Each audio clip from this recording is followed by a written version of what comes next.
Hey, how do you really write a book? This week on the podcast, I interview author Sarah Dressler. Sarah has written multiple novels, including Sweet Summertide, her most recent, that released in May of 2025.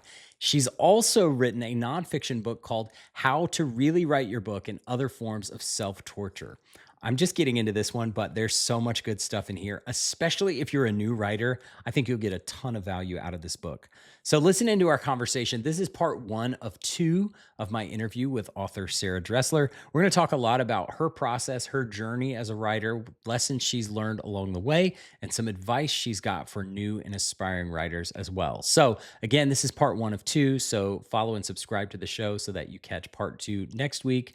But without further ado, let's get to it. My conversation with author Sarah Dressler. I had started several books over the last 20, 30 years of my life.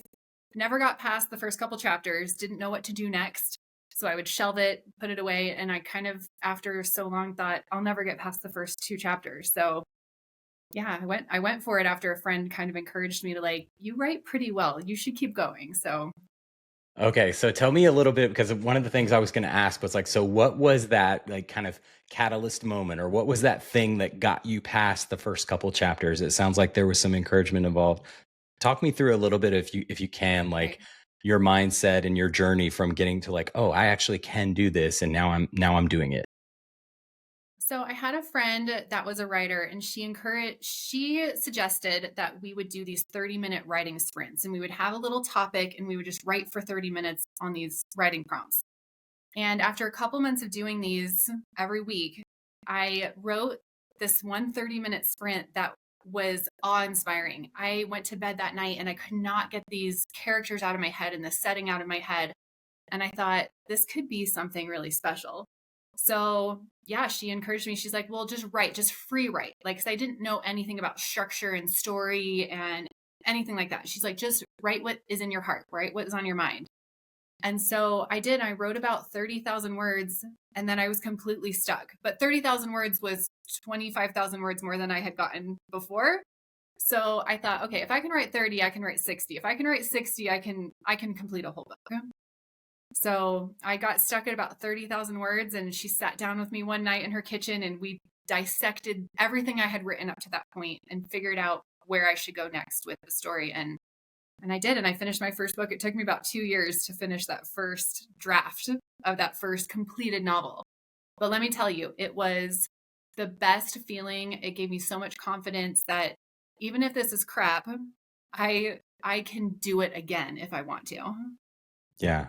That's so cool. So that's one of the things that I kind of major on this podcast is like I know there are so many people who want to write a book and who maybe have started or tried, but then they for whatever reason can't ever get there. And I have tried to underscore with people so often that like encouragement is such a big deal. It's such a big part of it. Celebrating your milestones is a big deal. So like I hear all of that in your story. Like if it Exactly. weren't for your friend, who knows, maybe you would have been stuck at, 5,000 words and that's all you ever get. Right. But Yes. I'm so thankful that she was able to encourage you and keep you going. So that was a few years ago. That was your first book. You've written a handful of books since then. Right. So talk me through kind of some of your stuff that you've written since then. Sure. So that book it was the first book of a trilogy that I ended up. So this one small scene that I did in a writing sprint turned into a trilogy. It was called the Alkali Saga. It has never seen the light of day, but it was something that I needed. I needed to finish that story for myself.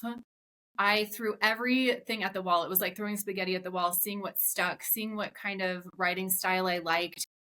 It really let me explore all of the aspects that you need to be a good writer. From like the first story, I just free wrote. I just was a pantser, right? And the next two books, I explored how to plot a story better, how to write my outlines better. I took my time a little bit with some aspects of my writing that now are just incorporated. I can just run through them like that, right? So I really used it as like a learning opportunity. And if I ever do publish those books, they need a heavy rewrite, but they're there, right? You can do a lot once they're on the page. So yeah, I wrote those three books, and then I was like, I needed to pivot. My children at the time, who were like 12 and 13, were like, Mom, can I read your books? And I was like, no, you can't. You are not old enough for these books. So they were very adult. So they were like, can we read your books? And I really I prayed about it and I really thought about it. And I woke up one morning with an idea for a Hallmark-esque type book, contemporary romance. I literally woke up with the whole story in my head, which was the Christmas Cove book, which became my first published novel. And it's definitely Hallmark vibes. It's so sweet. There's some romance in it, but it was something that my then older teenagers could read, and my 98-year-old grandmother could also enjoy. So I went with that. I was like, you know what? It gave me an opportunity to learn more about myself as a writer, and so I went with it. That's so cool. That's awesome. So, okay, so you started off with the trilogy that who knows, maybe one day we'll see the light of day, but so far not. And then you kind of pivoted to make a more, I guess, a more family friendly, more accessible for your kids book, which is the one you just shared about. And then, but you've also dipped your toe a little bit into nonfiction too, right? So talk a little bit about what that evolution was like, and maybe a little bit about what you wrote there. Okay, so after I wrote the Christmas Cove novel, that actually has turned into a 4-book series. And through that writing process, I share a lot about my writing process on my social medias and on my blog. And I would always get questions from my followers, from my fans about how do I write a book? They're stuck at a certain thing. How do I get through plotting? How do I, what do I do after my book is done? And so I compiled all the information I was already sharing into my first nonfiction, which is how to really write a book and other forms of self-torture. And I really felt it was important to put the self-torture part in there, because as writers, we are our worst critics, and we pick apart every little thing that we do. We think it's great one day, and the next day it's absolute trash. So it is about how to develop a process that works for you as a writer, but also how to stay motivated through all the ups and downs that we face as writers. That's awesome. So, talk a little bit about, because this show is intended for new and aspiring authors who are struggling with kind of self-doubt or imposter syndrome, or I don't think my story's good enough kind of thing. So, talk a little bit about, if you can remember back. I don't know if that's something you've ever struggled with, but if you were talking to someone who's brand new and kind of sharing some of those feelings, like, what's some of the best advice or encouragement you would give to somebody who's in that situation? I can start with the worst advice. Okay, sure. Okay. So when I was an early writer, I would hear a lot of people tell me to write every day.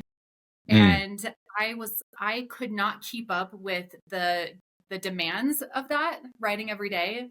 I was always feeling guilty if I took a day off. And so after probably my second book, I had to change gears and really think about writing consistently, but not every day. And that way I took a little pressure off my shoulders to explore what it is to be a writer, while also being consistent and moving forward on a weekly or monthly basis and not necessarily a daily basis.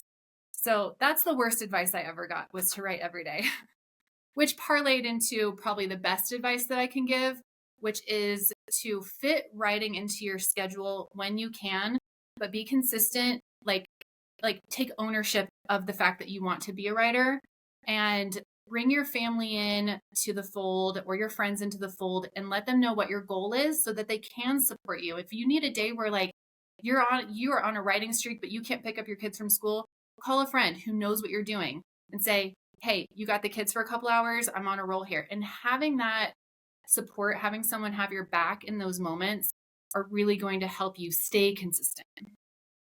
I love that. Yeah. So I've heard a lot of people give the advice to write every day, and I think it's well-intentioned advice, Yes. and I know that it works for some people, but for me, it's just like, as someone who's got a full-time job and 3 kids and a wife and, a pretty full life, Yeah. I mean, it's just another burden. Like, it's just like, how do people do that? So I, like you, encourage folks to be consistent, to find a schedule that works, And I love how you talk about bringing in community to kind of support you in that and help you in that. I think that's so important. And a lot of people, I think, when you first set out to write, you kind of view it as this solitary thing where you're like, holed up in a cabin in the woods kind of deal.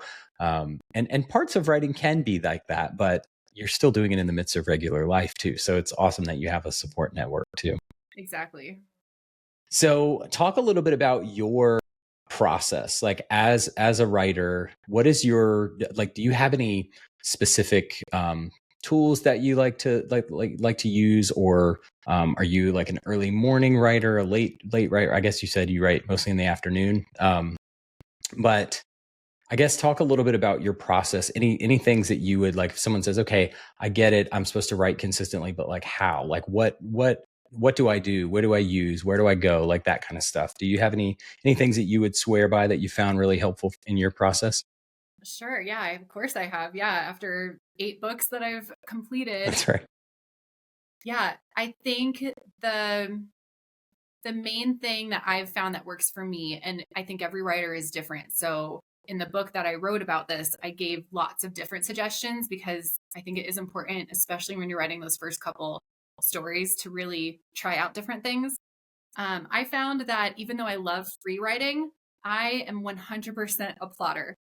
It makes the process of writing the story just so easy for me. But I have to take that time when the idea is fresh in my mind to really flesh out where the story is going. Why is the story a story I want to tell? And that helps dictate to me how best to spend my time and where to put my energy. So yes, I'm very busy. I have 2 busy teenagers. I'm married. We're in the midst of a move right now. So yeah, I think that having those guide rails for yourself in your writing, through plotting and having an outline, helps you to be able to put the story away for a few days, pick it right back up where you left off. You know exactly what your goal is for that day, for that writing session. There's no wasted time. There's no hemming and hawing about, I don't know, whatever is going on in your head at the time. So you just know, I just got to get this first draft done and then I can fix it later. Hey, that's it for part 1 of my conversation with author Sarah Dressler. Be sure to follow and subscribe to the show so that you catch part 2 when it drops next week. And hey, if you enjoy what you heard on this podcast, I hope you'll do me a favor and consider writing a review for the show. Your kind words mean so much to me, and ratings and reviews really help get the word out about podcasts. So whether you're listening on Apple, Spotify, YouTube, or anywhere else, if you can, leave me a rating and review. Again, it means so much. If you want to connect to some more great free resources to help you overcome your mindset challenges and write your book, you can find them on my website for free. It is tcbird.com. I hope you'll check it out. I'd love to connect. Until next time, keep writing, and I'll talk to you soon. Later.